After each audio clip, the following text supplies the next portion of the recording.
How's it feel? Oh, it's so cold.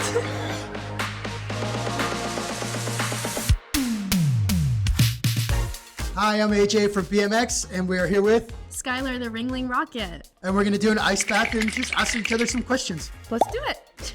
Is there anything we need to know beforehand? I've never done an ice bath before.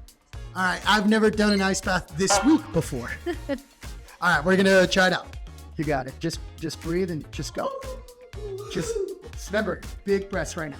Big breaths, big breaths, big breaths. There you go. Good girl. There it is. Nice. You're crushing it. How's it feel? Oh, it's so cold. I think we're right around like 40 degrees, I believe. It's not that bad. Okay. So let's start with some questions. Okay. So what got you into flying a rocket? Well, both of my parents were performers on Ringling, and and ever since I saw them, You're good. Keep going. You're good. ever since I saw them fly out of the rocket, that's all I've ever wanted to do. How old were you when you first did it? My first flight was when I was 11 years old, and I only went about 18 feet, and now I'm going 110 feet. Wow, that's impressive. Thanks. How's the ice bath? It's cold. Super cold, Yeah, actually. It's not that bad, actually. My toes I cannot feel, but other than that. Cheater move, if you try to push them against the end of the wall, they'll warm up a little bit. Yeah, I am. Okay. Where are you from? So I was born in Casas Grandes, Chihuahua, Mexico. And when I was 5 years old, I came to the States and I grew up in Denver, Colorado. I am from Peru, Indiana, which is the circus capital of the world. Really? It is. Wow, that's a Most fun people don't fact. know about that. So Skyler, do you have any hidden talents that people would like to know? My hidden talent is picking things up with my toes. I can pick up almost anything with them. Wow, that is super impressive. Thank you. What is your favorite part about performing? I would honestly say the crowd reaction and to see them enjoying what we love to do is probably my favorite part. Me too. Nice. Me too. Who would you say your biggest inspiration is?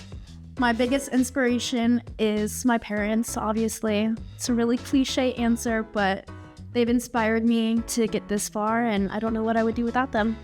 No, honestly, I could completely relate because my mom is honestly my biggest inspiration. You know, watching her work so hard to help us achieve our goals and to encourage me to succeed and to kind of make bike riding a living opposed to just getting a normal job. It was super inspiring, and especially when I was younger and I really needed the push and I just needed somebody to believe in me.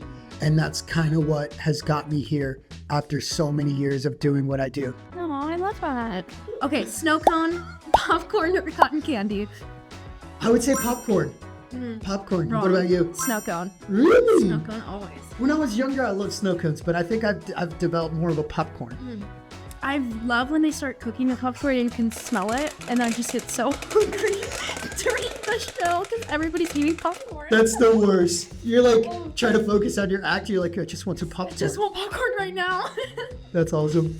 What's one thing you can't live without on tour? I think one thing I can't live without is my blanket. I bring my blanket everywhere with me. It's really nice for when we're in the cold areas, but now, since we're on the West Coast, it's really hot, so I haven't used it much. Nice. What's one thing you can't live without on tour? Actually, I travel with my family, with my wife and my 4-year-old, and I've done the tour without them for a bit, and having them with me is definitely crucial, and it's just so much fun. We're a little trio and do our own thing, and it's really, really fun, and that's one thing I can't live without. What is the hardest trick you have learned? Wow, that's a super good question because there's some tricks that are hard to me but not hard to other people. For example, like doing a 360 double whip. I did a lot of times and it took me a long time to learn it, but it was a hard trick for me at the time. But maybe now it's not as hard. Pre-show ritual. My pre-show ritual is talking with all of my friends and crew members before the show and kind of just debriefing about the day we've had. Oh, nice. I think my pre-show ritual kind of switches from time to time. I just do a full bike check to make sure everything's cool, make sure I stretch completely. Yeah, that's pretty much it. Kind of boring, to be honest. What would you tell somebody who wants to do BMX when they grow up? I would definitely say, like, if you could see yourself doing it, it's possible. If you can't picture yourself doing it or imagine it, then it's going to be a little bit harder. But just know that you're going to have to work harder than most. It's definitely possible. Just stick in it and doors will open. What would your advice be to somebody that wants to do what you do in the show? I would say to always double check, triple check what you're doing, and always be inspired, because there's no way you can do it unless you have that. Thank you guys so much for joining us. This has been AJ and Skyler, thanks for joining. Woo! Skyler did amazing for her first ice bath. Thank you. So cold.